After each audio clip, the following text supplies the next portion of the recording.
Ketika para ahli nujum dari Tibet tiba di Yerusalem, mereka bertanya di mana Kristus akan lahir.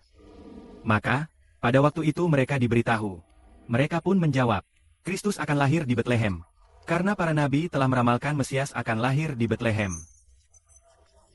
Kemudian Raja Herodes berkata kepada para ahli nujum itu, "Pergilah dan lihatlah di mana bintang itu muncul. Lalu pergilah dan carilah dia. Pergilah ke Betlehem, carilah dia." Mereka pun berangkat. Saudara-saudara Ibrani membaca Alkitab untuk saudara-saudari mendengarkan. Setelah mendengar firman itu, mereka pun berangkat. Lihat, mereka melihat bintang itu di timur. Tiba-tiba bintang itu muncul di depan mereka.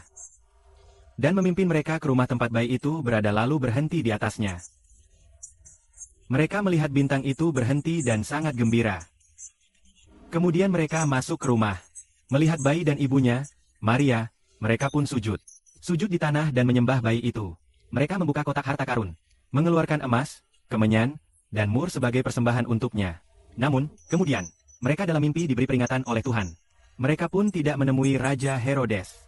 Dan mereka kembali ke kampung halaman lewat jalan lain. Di sini kita lihat para ahli nujum dari timur datang ke Yerusalem.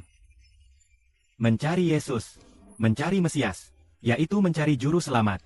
Dan bintang itu benar memimpin mereka sampai di Betlehem. Sampai di tempat kelahiran Tuhan Yesus Kristus.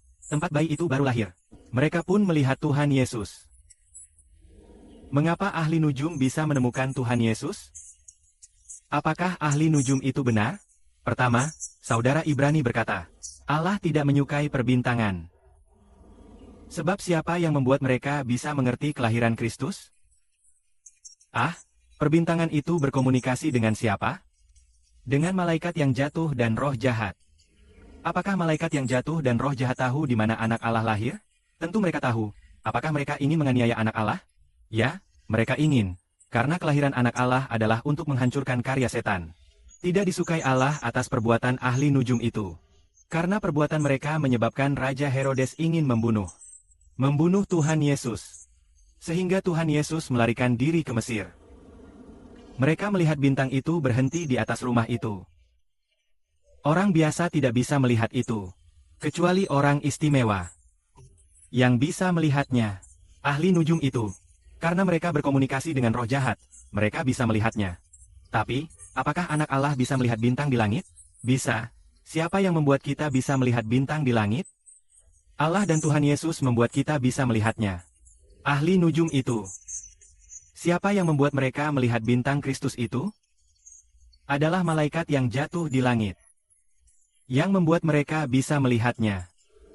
Kami pernah memiliki seorang saudari. Dia adalah saudari yang sangat terhormat. Belum lama ini dia juga melihat sebuah bintang. Di langit ada banyak bintang. Di antara itu, bintang saudari kami itu sangat besar. Dan sangat terang. Kemanapun saudari itu pergi, bintang itu ikut kemanapun. Mengikuti di langit kemanapun. Saat saudari berjalan ke timur, bintang itu pun ikut ke timur. Saat ke barat, juga ikut ke barat. Saudari itu sangat menyukainya, dan sangat senang. Bintang itu melambangkan bahwa salah satu saudari kita di surga akan mendapat gelaran yang tinggi. Dalam Alkitab, apakah Tuhan Yesus memanggil dirinya sebagai bintang fajar yang bercahaya? Tuhan Yesus adalah bintang fajar yang bercahaya. Bintang fajar yang bercahaya. Bahkan dalam kitab Ayub, Allah bertanya pada Ayub, "Saat aku meletakkan dasar bumi, di mana kamu saat itu?" Pada waktu itu, hati yang tulus di surga bersorak bersama anak Allah. Benih Allah juga harus bersorak dengan suara keras. Maka hati yang tulus di surga adalah Tuhan Yesus. Tuhan Yesus adalah sebuah bintang di surga. Sama seperti saudara Sibedi sebenarnya adalah matahari. Matahari di hutan. Saudara Sibedi adalah matahari di hutan. Bukankah itu sebuah bintang? Itu adalah bintang yang sangat terang. Tapi karena sangat dekat dengan bumi. Itulah sebabnya disebut matahari. Apakah itu alasan sebenarnya? Dalam Wahyu dikatakan mengenakan matahari. Kakimu menginjak bulan. Maka matahari adalah sebuah bintang yang sangat terang di surga. Karena bintang ini sangat dekat dengan bumi. Itulah sebabnya disebut matahari. Hanya saja saat Tuhan memberi nama, saudara Sibedi yang disebut matahari ini, disebut Bapak Bumi, itulah sebabnya di surga. Dia juga sangat berharga. Duduk di tahta Allah. Jadi Tuhan Yesus benar-benar lahir di Betlehem, karena orang-orang yang memperkirakan benar-benar datang ke Betlehem. Benar-benar melihat Tuhan Yesus. Maka tepat diterapkan dari nubuat Mika bahwa Tuhan Kristus akan lahir di Betlehem. Amin.